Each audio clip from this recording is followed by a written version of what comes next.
প্রশংসা আল্লাহ তাআলার জন্য যে আল্লাহ সুবহানাহু ওয়া তাআলা আমাদেরকে সুস্থ রেখে মসজিদে আসার বসার তৌফিক দান করলেন। এই জন্য বলি আলহামদুলিল্লাহ। দরুদ ও শান্তির ধারা বর্ষিত হোক আমাদের প্রিয় নবী হযরত মুহাম্মদ সাল্লাল্লাহু আলাইহি সাল্লামের প্রতি। আমরা সকলেই আবার দরুদ পাঠ করি, আল্লাহুম্মা সাল্লি আলাইহি আল্লাহুম্মা বারিক আলাইহি। সম্মানিত উপস্থিতি, আজকে আমার আলোচনার বিষয়বস্তু হচ্ছে সুন্নাত ও বিদআত এবং বিদআত করলে এর পরিণতি। আল্লাহ রাব্বুল আলামিন যদি তৌফিক দান করেন তো বিষয়টিকে কেন্দ্র করে কিছু কথা বলে বক্তব্য শেষ করব ইনশাআল্লাহ। সম্মানিত উপস্থিতি, আমাদের সমাজে এমন কতগুলো কাজকর্ম ঘটে যায় যেগুলো শিরক, বিদআত, সুন্নাতের পরিপন্থী অনেক কিছু ঘটে যাচ্ছে, কিন্তু আমরা বিষয়টাকে খুব সোজা সহজ সাধারণ এইভাবে মনেও করি। আসলে সমাজের মধ্যে শিরক, বিদআত, সুন্নাতের পরিপন্থী কোনটা সুন্নাত কোনটা বিদআত এগুলো সম্পর্কে সচেতন থাকার পরেও মানুষ অচেতন হয়ে যায়। কোনটা সুন্নাত কোনটা বিদআত এটাও জানি, কোনটা শিরক এটাও জানি, কিন্তু জানার পরে অজানা ভাব নিয়ে আমরা চলাফেরার জন্য চেষ্টা করি। মানুষ যেই কথাই বলে সেটা সত্য মিথ্যা যাচাই বাছাই না করে নিজের কাজ কর্মে নিজেই আমরা ইসলামের মধ্যে ঢুকিয়ে দেওয়ার জন্য চেষ্টা করি। আসলে ইসলাম কি বলে, আল্লাহ রাসূলের বাণীতে কি আসে, এগুলো সম্পর্কে আমাদের কোনো চিন্তা ধারণা আমরা রাখি না। একটা কাজ করলেই যে ভালো কাজ এটা বলা যাবে না, ভালো কাজটাও খারাপ কাজ এমন সময়, তবে পর্যায়ক্রমে। আমরা সুন্নাতও জানি, বিদআতও জানি, শিরকও জানি, কুফরও জানি, তারপর আমাদের মধ্যে বিদআত ঢুকে পড়ে, সুন্নাত বিমুখ হয়ে যায়। আল্লাহ রাসূল সাল্লাল্লাহু আলাইহি সাল্লাম বলেছেন, মান রাগিবা সুন্নতি ফালাইসা মিন্নি। যে ব্যক্তি আমার সুন্নাতের বিমুখ হয়ে গেল, আল্লাহ রাসূল সাল্লাল্লাহু আলাইহি সাল্লাম বলেন যে ব্যক্তি আমার সুন্নাতের বিমুখ হয়ে গেল, মানে মুখ ফিরিয়ে নিল, সে আমার দলভুক্ত নয়, সে আমার দলভুক্ত নয়। কারণ আল্লাহ রাসূলের দলে আমরা থাকতে পারবো না যদি একটা সুন্নাত থেকে আমরা বিমুখ হয়ে যাই, ফিরে আসি। সুন্নাত, কিন্তু সুন্নাতটাকে সুন্নাত মনে করি না, সাধারণ মনে করি, এটা সুন্নাত হতেও পারে না হতে পারে, এরকম যদি কাজ করি তাহলে আমরা এটা কি করলাম, বিমুখ হয়ে গেলাম। আর বিমুখ হইলেই আমরা রাসূলের দলে থাকতে পারবো না। আমরা রাসূলের উম্মত হিসেবে বলবো যে আমি আর রাসূলের উম্মত, এটা বলা যাবে না। সম্মানিত উপস্থিতি, তো আল্লাহ রাব্বুল আলামিন বলেন, ইন্নাল্লাহা ইউহিব্বুত তাওয়াবিনা, নিশ্চয় আল্লাহ রাব্বুল আলামিন তওবাকারীদের ভালোবাসেন। যদি কেউ শিরক বিদআত করে কুফরি কাজ করে কিন্তু আল্লাহর কাছে যদি তাওবা ইস্তেগফার করে তাহলে আল্লাহ তাআলা তাকে ভালোবাসেন। এরপরে আয়াতের অংশে বলছেন, ওয়া ইউহিব্বুল মুতাতাহিরিন, আর যারা পবিত্রতা হাসিল করে, যে ব্যক্তি পবিত্রতা অর্জন করে আল্লাহ তাআলা তাকেও ভালোবাসেন। সম্মানিত উপস্থিতি, এখানে দুইটা বিষয়। একটা হচ্ছে তাওবা ইস্তেগফার করা। কেউ যদি ভুল করে, ভুল করার পরে আবার ফিরে আসে, না আমার এটা ভুল হয়েছে, আল্লাহর কাছে কান্নাকাটি করে, আল্লাহ আমি এটা ভুল করেছি, জেনে বুঝে ভুল করে ফেলছি, আল্লাহ তুমি আমাকে তওবা ইস্তেগফার আমাকে ক্ষমা করো, আল্লাহ তুমি আমাকে ক্ষমা করে দাও, আমি ভুল করে ফেলছি, তাহলে আল্লাহ তাআলা ওই মানুষটাকে ভালোবাসেন, তার তওবাটা কবুল করেন। আর পবিত্রতা, কেউ যদি পবিত্রতা হাসিল করে, অপবিত্র হয়ে গেছে কিন্তু সারাদিন সে অপবিত্র অবস্থায় থেকে গেল, আল্লাহ তাআলা একে ভালোবাসেন না। আল্লাহ তাআলা কাকে কোন সময় মৃত্যু দান করবেন কেউ বলতে পারে না। কিন্তু আমরা যদি পবিত্রতা অর্জন করে সারাদিন চলাফেরা করি, ওযু করে আমরা সারাদিন চলাফেরা করি, আমাদের মৃত্যুটা যেখানেই হোক না কেন আমরা পবিত্রতার উপর আমরা মৃত্যুবরণ করব।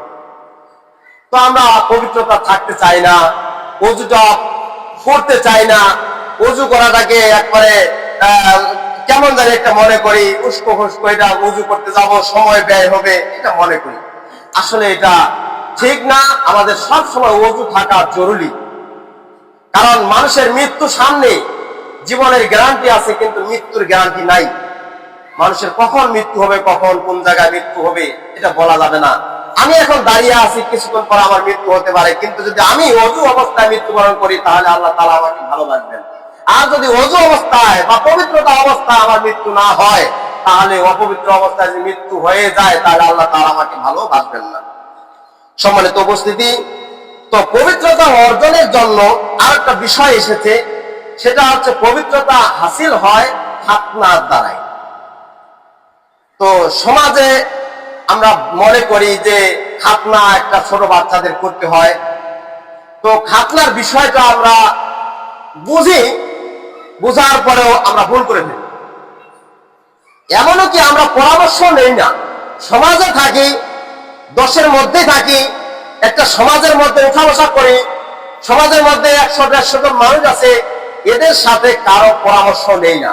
এমনকি সমাজের একজন যে ইমাম বা খতিব বা একজন মান্যগণ্য ব্যক্তি, জাননেওয়ালা ব্যক্তি রয়েছেন, সেই ব্যক্তিটাকেও মনে করেন না, মানে মনে করতে চায় না। করে কি আগে ভাগে এমন কাজ করে ফেলি যে এমন কাজটা করবো যাতে হুজুর ওইখানে না করতে পারেন, এমন কাজটা করে ফেলি। সম্মানিত উপস্থিতি, তো পবিত্রতা হাসিল হয় সেটা হচ্ছে কি খাতনার মাধ্যমে। খাতনা এসেছে, খাতনাটা এটা কোরআনের মধ্যে নেই। খাতনাটা এসেছে ইব্রাহিম আলাইহিস সালামের সুন্নাত থেকে। ইব্রাহিম আলাইহিস সালামের বয়স তখন 80 বছর, তখন তিনি খাতনা করেছিলেন। খাতনা করার উপকার রয়েছে। খাতনা করলে পুরুষ লিঙ্গের যে একটা অতিরিক্ত চামড়া আছে, চামড়াটা ফালাই দেওয়া হয়, এতে ভিতরে পেশাবের কোনা বা পেশাবের ছিটা যাতে না লাগে থাকে, এই পবিত্রতা হাসিল করার জন্য ইব্রাহিম আলাইহিস সালাম তিনি খাতনা করেছেন 80 বছর বয়সে। কিন্তু সেটা প্রয়োজন মনে করেছিলেন যে না, আমি যদি খাতনা করি তাহলে এই খাতনাটার জন্য আমার পবিত্রতা হাসিল হবে। তো এখন আমরা করি কি, যে খাতনাটা করি ছোটবেলায়। ছোটবেলায় যখন বাচ্চা ছেলে যদি 5 বছর 6 বছর বা কেউ 3 বছরের মধ্যে আমরা খাতনা করেই ফেলি। এই খাতনাটা করলে অনেক অসুখ বিসুখ থেকে দূরে থাকা যায়, এই জন্য আমরা করি। কিন্তু একটা বিষয় মনে করতে হবে যে এটা ইব্রাহিম আলাইহিস সালামের সুন্নাত, এটা ইব্রাহিম আলাইহিস সালাম করেছেন, এটা সুন্নাত। কিন্তু ইব্রাহিম আলাইহিস সালাম কোন পর্যায়ে করেছেন, যদি আমরা মনে করি যে ইব্রাহিম আলাইহিস সালাম 80 বছর বয়সে করেছেন, তাহলে আমাদের 80 বছর বয়সে খাতনা করতে হবে। যদি এই কথাটা মনে করি তাহলে হবে না। আমরা করি কি 80 বছর হওয়ার আগে, এক কথায় 3 বছর 4 বছর 5 বছর হাইস্ট 10 বছরের মধ্যে আমরা ছোট বাচ্চাদের খাতনা করে ফেলি, যাতে পবিত্রতা হাসিল হয়। ও পুরুষ লিঙ্গের যে একটা অতিরিক্ত চামড়া আছে, এই চামড়াটা ফালাই দেওয়া হয়, এই জন্য যাতে সে পবিত্রতা হাসিল হয়, সেখানে পেশাবের ছিটা ফাটা যাতে ভিতরে না থাকে, এই জন্য আমরা করি। তো এই খাতনা সম্পর্কে একটা রাসূলের হাদিসে এসেছে, সেটা বুখারী ও মুসলিমে, যে রাসূল সাল্লাল্লাহু আলাইহি ওয়াসাল্লাম বলেছেন, আল ফিতরাতু খামসুন, 5টি বিষয় ফিতরাতের অন্তর্ভুক্ত। 5টা বিষয় ফিতরাতের অন্তর্ভুক্ত, মানে পবিত্রতার অন্তর্ভুক্ত 5টা বিষয়। তার মধ্যে একটা হচ্ছে আল ইখতিতানুল, মানে খাতনা করা, এটা হচ্ছে পবিত্রতা। খাতনা করাটা কি, এটা পবিত্রতা। এটা হচ্ছে কি রাসূল সাল্লাল্লাহু আলাইহি ওয়াসাল্লাম বলেছেন যে 5টা বিষয় যে ফিতরাত রয়েছে, পবিত্রতা রয়েছে, তার মধ্যে একটা হচ্ছে খাতনা করা। 2 নম্বর হচ্ছে যে ওয়াল ইস্তিহদাদু, সেটা হচ্ছে যৌনাঙ্গের লোম পরিষ্কার করা, যেটা নাভির নিচের লোম বলা হয়, এটা পরিষ্কার করা, এটা একটা পবিত্রতা হাসিল করা হয়। 3 নম্বর হচ্ছে ওয়াল কাসসু শারিবা, মসটাকে খাটো করে দেওয়া, এটা একটা পবিত্রতা হাসিল হয়। দাড়িটাকে ছেড়ে দিতে হবে, এটা একটা হাদিস এসেছে, খলিফুল মুশরিকিনা ফিল রুহা ওয়া শারিবা, যে মুশরিকদের সাথে তোমরা বিরোধিতা করো। কেমন করে বিরোধিতা করব, মসটাকে খাটো করে দাও, দাড়িটাকে ছেড়ে দাও, তাহলে বিরোধিতা হবে। আর যারা মুশরিক তারা করে কি দাড়ি মুছ উভয়টাই একেবারে বড় বড় করে রাখে। এটা ওদের সাথে বিরোধিতা এইভাবে করতে হবে যে আমাদের মসটা খাটো করে দিতে হবে, একটা চাইলে তাদের বিরোধিতা হয়ে গেল। ওরা মস বড় করে, আমরা মস ছোট করি, তাহলে ওদের সাথে আমাদের বিরোধিতা হয়ে গেল। ওরা দাড়ি লম্বা করে আবার খাটো করে, ওদের ঠিক ঠিকানা নেই, কিন্তু আমাদের দাড়িটা ছেড়ে দিতে হবে, দাড়িটা কাটা যাবে না, দাড়ি কাটা যাবে না। এটা যদি আমরা কাটে ফেলি তাহলে আমরা মুশরিকদের সাথে সম্পর্ক রাখলাম, ওদের সাথে সাদৃশ্য করলাম, এটা করা যাবে না। তো আল্লাহ রাসূল সাল্লাল্লাহু আলাইহি ওয়াসাল্লাম বলেছেন কাসু শারিবা, সেটা হচ্ছে মসটাকে তোমরা খাটো করে দাও, এটা পবিত্রতা হাসিল হয়ে যায়, এটা পবিত্রতা হাসিলের অন্তর্ভুক্ত। এরপরে আল্লাহ রাসূল বলছেন তাকলিমুল আসফার, সেটা হচ্ছে কি এই যে হাতের পায়ের যে আঙ্গুলের যে উপরে যে সামনের ভাগ, সেটাকে আমরা নখ বলি, নখ বলি, এই নখটাকে কাটে ফেলা, নখটাকে কাটা ফেলা, প্রতি সপ্তাহে একবার অন্তপক্ষে কাটেন। এরপরে বলছেন ওয়া নাতফুল আবাতি, আর বগলের চুল, বগলের যে লোম আছে, আমরা যেটাকে বাংলা ভাষা বলে কাকুলি, এই কাকুলির যে লোম আছে এটাকে উপরে ফেলা, এটা আবার কাটার কথা নাই, এটা আবার উপরে ফেলা, মানে হাত দিয়ে উঠে ফেলা, এটা সুন্নাত। এটা কার সুন্নাত? এটা ইব্রাহিম আলাইহিস সালামের কাছ থেকে যেটা আমরা পাইছি সেটা হচ্ছে খাতনা। কিন্তু আল্লাহ রাসূল সাল্লাল্লাহু আলাইহি ওয়াসাল্লাম বলেছেন যে মানুষের পবিত্রতা হাসিল হয় পাঁচটা বিষয়ের উপর। পাঁচটা বিষয় কি কি? একটা হচ্ছে খাতনা করা, দুই নম্বর হচ্ছে যৌনাঙ্গের লোম মানে তুলে ফেলা বা ইয়া করা, কেটে ফেলা, গোঁফ ছোট করা, আর গোঁফ বা মাছ ছোট করা, হাতের নখ কাটা, বগলের লোম তুলে ফেলা। এখানে পাঁচটা বিষয় একটা হাদিসের মধ্যে, এখানে পাঁচটা বিষয় রয়েছে একটা হাদিসের মধ্যে। এখন এখানে পাঁচটা বিষয়ে কেন্দ্র করে আমাদেরকে কাজ করতে হবে। একটা হাদিসের মধ্যে যে পাঁচটা বিষয় থাকে, তাহলে পাঁচটা বিষয় সমান, আমাদেরকে মেনে নিতে হবে এটা পাঁচটা বিষয় সমান। এটার মধ্যে কোনোটাকে সম্মান দিচ্ছি, কোনোটাকে আবার খুব প্রাধান্য দিচ্ছি, আবার কোনোটাকে প্রাধান্য দেওয়া হয় না, এটা বলতে পারে না। সম্মানিত উপস্থিতি, আমরা এখানে করি কি, যেটা আল ফিতরাতুল খামসুন এর পাঁচটা বিষয়ের মধ্যে প্রথমটা যেটা যে আল ইখতিতানুন, সেটা যে খাতনা করা, এটাকে বেশি মূল্যবান মনে করতেছি। এটা যখন করি যে একটা বাচ্চাকে খাতনা দেওয়ার সময় কতগুলো খাতনা দেওয়া সুন্নাত, খাতনা দেওয়া সুন্নাত, কার সুন্নাত? এটা হচ্ছে হযরত ইব্রাহিম আলাইহিস সালামের কাছ থেকে আমাদের সুন্নাত পাওয়া। আমাদেরকে এটা সুন্নাত অবশ্যই পালন করতে হবে, কিন্তু সুন্নাতের সাথে যদি বিদআত জড়িত হয় তাহলে সুন্নাত কি পালন হবে? বলেন, কোন সুন্নাত পালন হবে না। বিদআত যদি হয়ে যায় তাহলে সুন্নাতটাও নষ্ট হয়ে যায়। সম্মানিত উপস্থিতি, আমরা খাতনা করি, এটা সুন্নাত। খাতনা করার পরে যেটা আমরা অনুষ্ঠান করি, আনুষ্ঠানিক ভাবে মানুষকে দাওয়াত দিয়ে, মানুষের জন্য খাওয়া দাওয়ার আয়োজন করে, বা মানুষকে একেবারে প্যান্ডেলের মাঝে খাওয়া দাওয়ার ব্যবস্থা করে এরকম যদি অনুষ্ঠান করা হয় তাহলে এটা হবে বিদআত, এটা বিদআত। কারণ আপনি আমি বুঝবো আগে বিদআতটা কি জিনিস। বিদআত হচ্ছে নতুন আবিষ্কার করা, নতুন উদ্ভাবন করা। সুন্নাতটা কি? সুন্নাতটা হচ্ছে যে রীতিনীতি, রাসূলের দেওয়া পদ্ধতি, রাসূলের দেওয়া অনুযায়ী নিয়ম কানুন, সেটা হচ্ছে আমাদের সুন্নাত। আল্লাহ রাসূল সাল্লাল্লাহু আলাইহি ওয়াসাল্লামকে আল্লাহ তাআলা বলেন ওয়া মা আতাকুমুর রাসূল ফাখুযুহু ওয়া মা নাহাকুম আনহু ফান্তাহু, যে তোমাদের রাসূল, আল্লাহ তাআলা বলেন যে তোমাদের রাসূল তোমাদেরকে যা দেন তা তোমরা গ্রহণ করো, আর যা দেন না সেটা থেকে তোমরা বিরত থাকো। কিন্তু আল্লাহ রাসূল সাল্লাল্লাহু আলাইহি ওয়াসাল্লাম পবিত্রতা অর্জনের জন্য পাঁচটা বিষয় এখানে কেন্দ্র করে বললেন। পাঁচটা বিষয় কি কি এটা আমরা জানবো, যে একটা হাদিসের মধ্যে পাঁচটা বিষয়। পাঁচটা বিষয় একটা হচ্ছে কি খাতনা করা, দুই নম্বর হচ্ছে গোঁফ ছোট করা, তিন নম্বর যৌনাঙ্গের লোম ছোট করা, বগলের চুল তুলে ফেলা, আবার নখ কেটে ফেলা, এগুলো হচ্ছে সুন্নাত। কিন্তু পাঁচটা বিষয় একটা হাদিসের মধ্যে আল্লাহ রাসূল সাল্লাল্লাহু আলাইহি ওয়াসাল্লাম নিয়ে আসলেন, কারণ কি পাঁচটাই সমানই, সমান চোখে দেখতে হবে। সম্মানিত উপস্থিতি, তো আমরা খাতনা করি, এটা আমাদের সুন্নাত, এটা অবশ্যই করতে হবে। কিন্তু খাতনা করার পরে অনুষ্ঠান করে বড় ধরনের স্টেজ সাজিয়ে গরু ছাগল হাঁস মুরগি সব জবাই করে একেবারে বড় ধরনের আয়োজন করলে এটা হবে বিদআত। কারণ এটা হচ্ছে নতুন আবিষ্কার। হ্যাঁ, আপনারা বলতে পারবেন যে আমরা ভুল করে ফেলছি, তাহলে আমি প্রথমে আয়াতটা বলছিলাম ইন্নাল্লাহা ইউহিব্বুত তাওয়াবিনা, যে আল্লাহ তাআলা তওবাকারীদেরকে ভালোবাসেন। আল্লাহ তাআলা তওবাকারীদেরকে ভালোবাসেন। আপনারা ভুল করে ফেলছেন, ঠিক আছে, এরপরে যাতে এরকম না হয়। আমরা এই সমাজের মধ্যে দেখা যায় যে ভুল করে ফেলছি, কিন্তু জানা অজানার ভিতর বা কারো ওসিয়ত থেকে বা কেউ বলে গেছেন যে আমার ছেলে অথবা আমার এরকম ভাইস্টার যদি খাতনা হয় তাহলে বড় ধরনের একটা আয়োজন করা হবে, আমরা আয়োজন করব, ওসিয়ত করতে পারে। কিন্তু ওসিয়তটা যদি শিরক এবং বিদআতের অন্তর্ভুক্ত হয়ে যায়, সুন্নাতের পরিবর্তী হয়ে যায়, তাহলে এটা না মানা না করাই হচ্ছে সুন্নাত।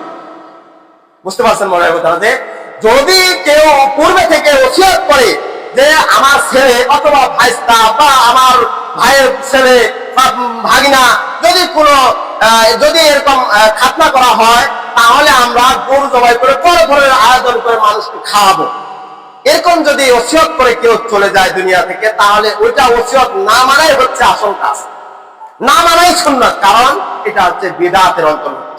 বিদআত কাজ করলে আল্লাহ রাসূল সাল্লাল্লাহু আলাইহি ওয়াসাল্লাম বলেছেন বা আল্লাহ তাআলা বলেছেন ইন্নাল্লাহা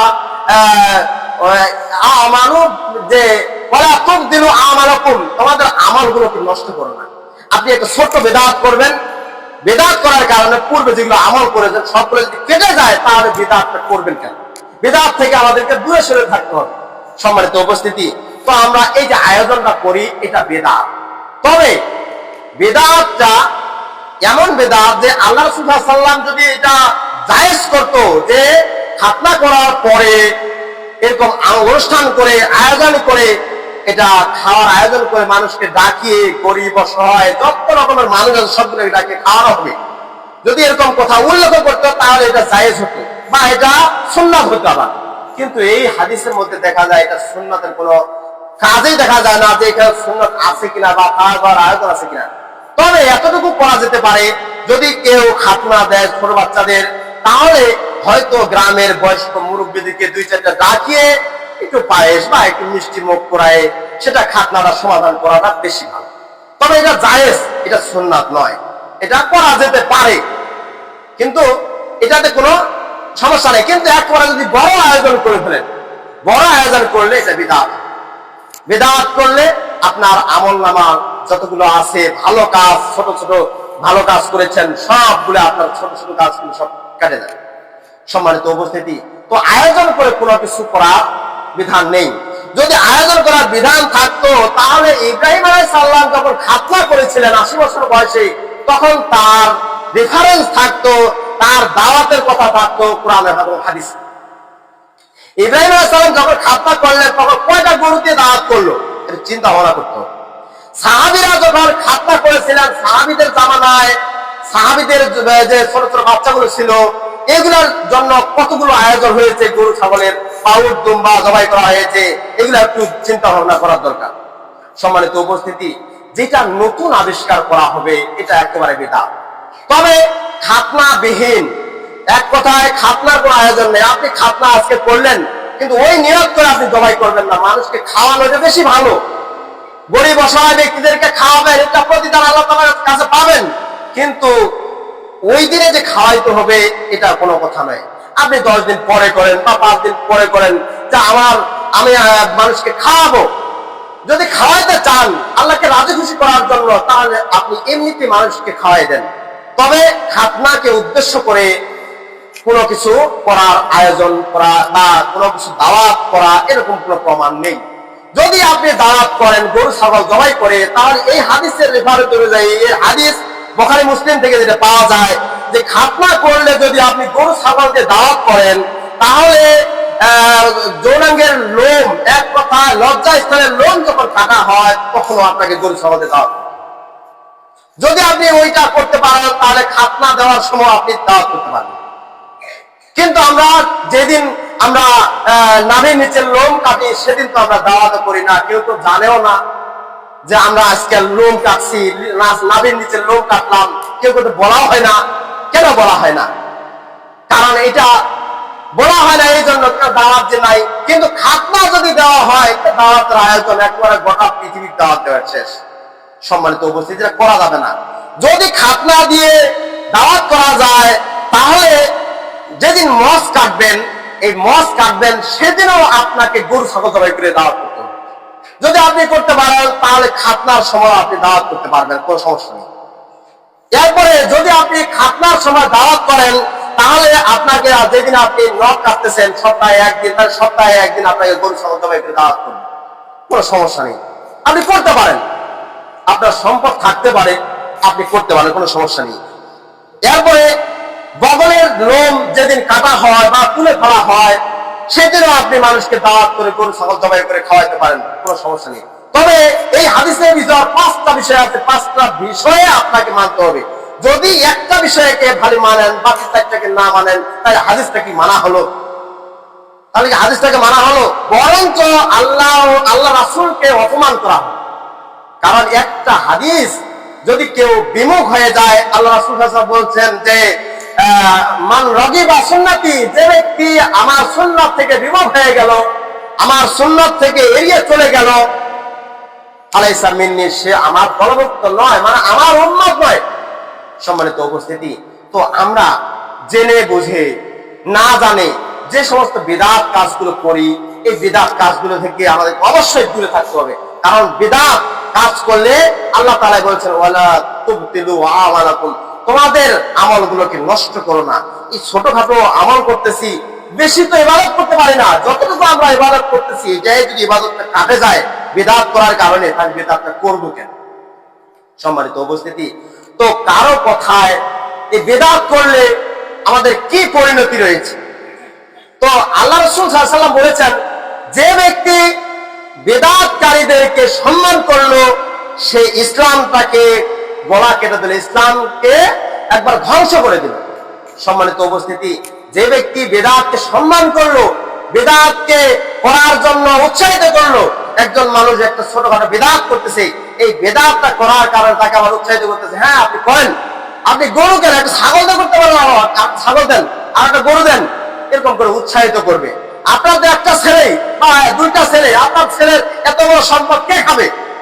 এই সম্পদটা কে খাবে? এই বলে আরো যদি উৎসাহিত করা হয় যে আপনি দাওয়াতটা করেন, দাওয়াত করেন, এটা কারণ মানুষ কি বলবে? যদি মানুষের দেওয়া সুন্নাত দেওয়া পদ্ধতি হয়ে যায় তাহলে এটা নতুন আবিষ্কার করা হলো, আল্লাহ রাসূলকে অপমান করা হলো। সম্মানিত উপস্থিতি, মানুষ তো না বুঝে বলবে আপনি করেন, কিন্তু আপনাকে যাচাই বাছাই করতে হবে যে আমি পরিবারের মাথা, আমাকে অবশ্যই একজন হুজুরের কথা হোক বা একজন জাননেওয়ালা মানুষের কাছে হোক, যা এটা ফয়সালা নিতে হবে যে এটা কাজ করলে কেমন হবে, এটা সুন্নাত হবে না বিদআত হবে না শিরক হবে, আমাকে জানিয়ে দেন। কারণ আপনি টাকা পয়সা খরচ করবেন, টাকা পয়সা খরচ করে যদি আপনার পাপের বোঝাই হয় তাহলে আপনি এটা আগে জানবেন না কেন? অবশ্যই জানতে হবে। আসল কথা কি, আমাদের সমাজগুলোতে যে হুজুর টাইপের মানুষগুলোকে সম্মান করতে হয় না, মানে সম্মান করে না, এক কথা সম্মান উঠাই দিচ্ছে, কারণ এদের সম্মান একবারে নিচে। কারণ এরা বাড়ি বাড়ি যায়, বাড়ি বাড়ি দাওয়াত খায়, বাড়ি বাড়িতে যায় চাঁদা তোলে, বাড়ি বাড়ি যায় ধান তোলে, এগুলোকে সম্মান আর কি দিবে?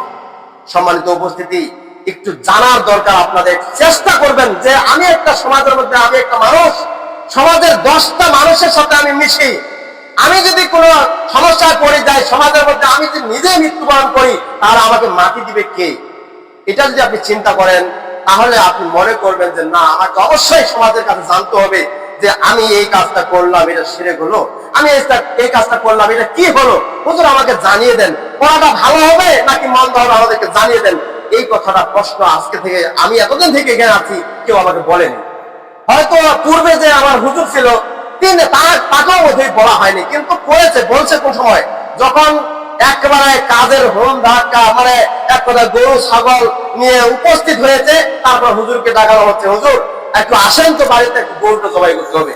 তা হুজুর বলতেছে কি ব্যাপার, কিসের গরু জবাই করতে হবে? তো ওই খাতনা বাড়ির হুজুর, তো এই খাতনা বাড়ির গরু জবাই করতে হবে। মারাতে ব্যাপার, আপনাকে কে পরামর্শ দিল? মানে না, ছেলের সন্তান এগুলা বুঝে না, এইটা খালি করি, আর কোনোদিন এরকম করা হবে না।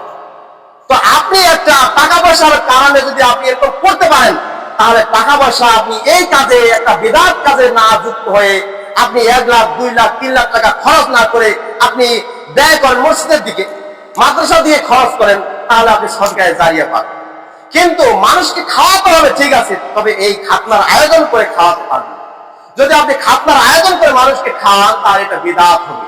আর যদি মনে করেন যে না, আমি মানুষকে খুশি করার জন্য মানুষকে একটু পেট পূর্তি করে খাওয়াবো, আল্লাহ তাআলা খুশি হবেন, এই মনে করে যদি আপনি খাওয়াইতে পারেন তাহলে আপনি সওয়াব পাবেন। কিন্তু এই মনে করে যদি না হয়, একবারে খাতনার উদ্দেশ্যে যদি আপনি গরু ছাগল জবাই করে খাওয়ান, তাহলে আপনি পাপের ভাগ অবশ্যই নেবেন। সম্মানিত উপস্থিতি, এটা করাটা থেকে আমাদের অবশ্যই দূরে থাকতে হবে।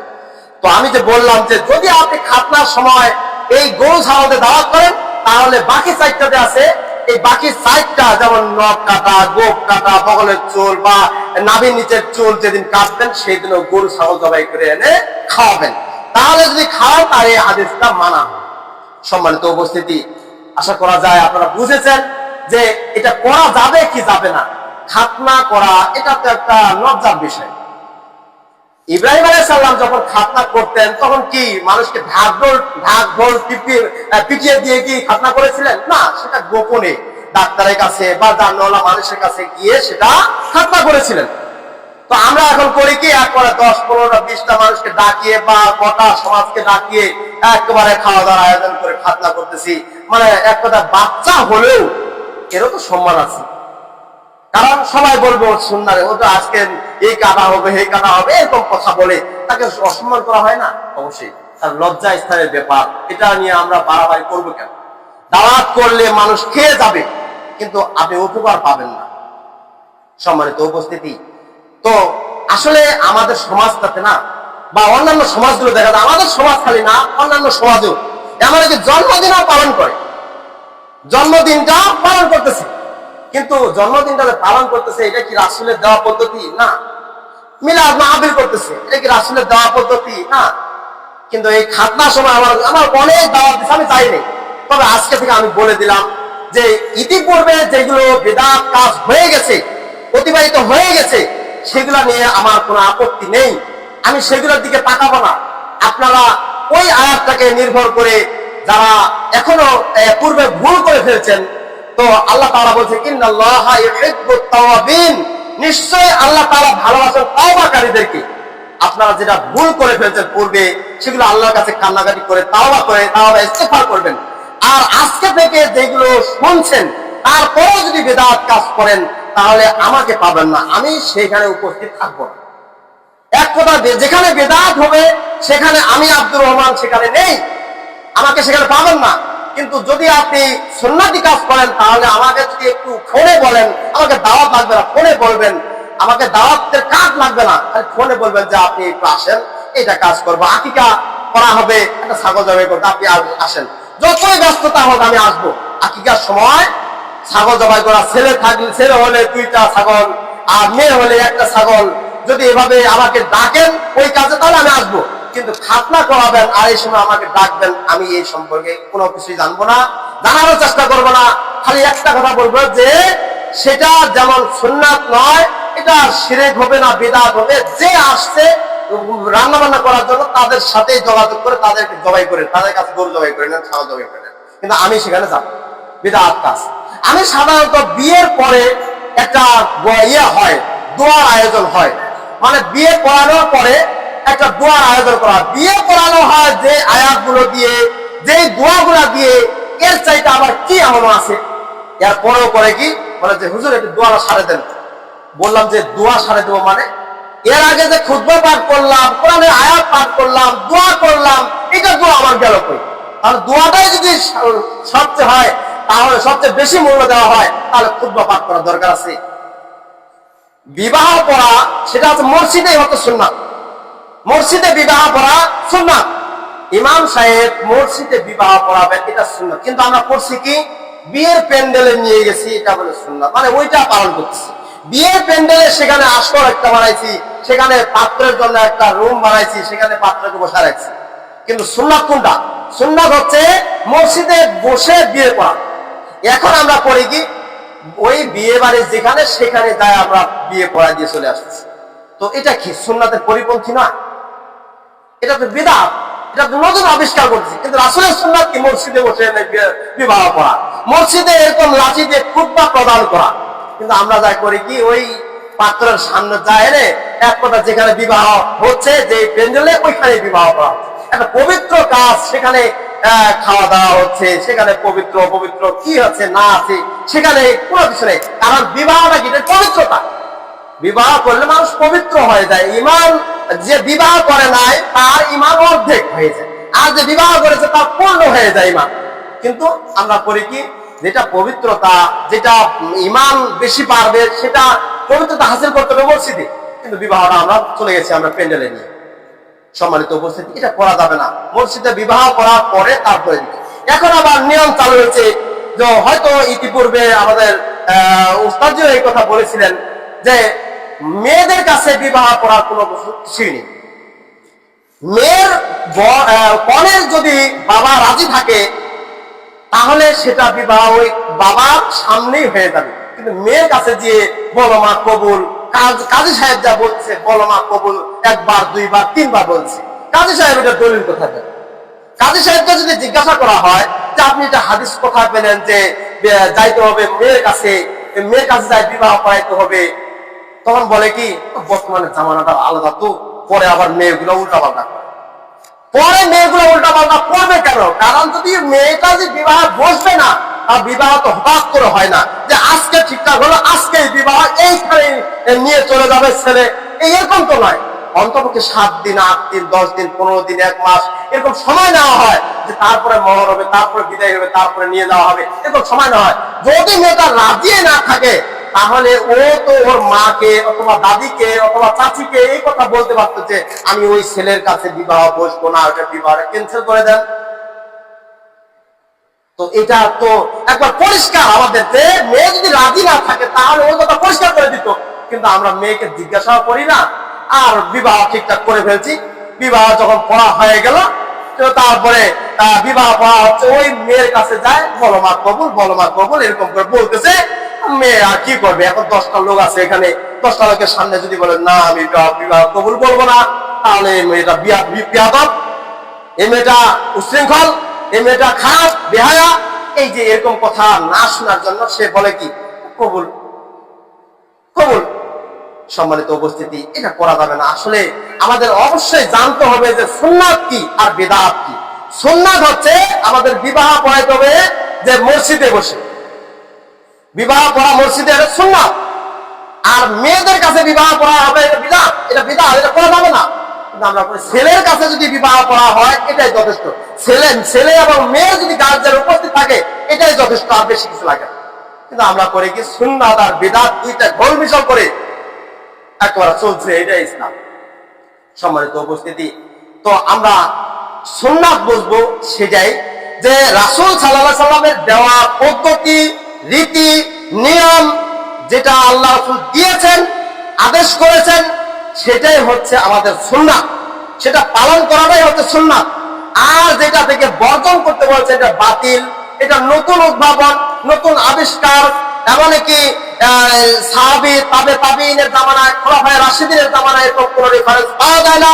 তারপর আপনি শেষ জামানায় এসে নতুন একটা ইতিহাস চালু করে দিলেন, এই চালু করে দেওয়াটাই হচ্ছে বিদআত, এটা করা যাবে না। সুন্নাত আর বিদআত, সুন্নাত রাসূলের দেওয়া পদ্ধতি মেনে চলার নামে সুন্নাত, আর রাসূলের দেওয়া পদ্ধতি নয় মানুষের দেওয়া পদ্ধতি ইতিহাস আপনি চালিয়ে দিলেন, এটা হচ্ছে বিদআত, এটা করা যাবে না।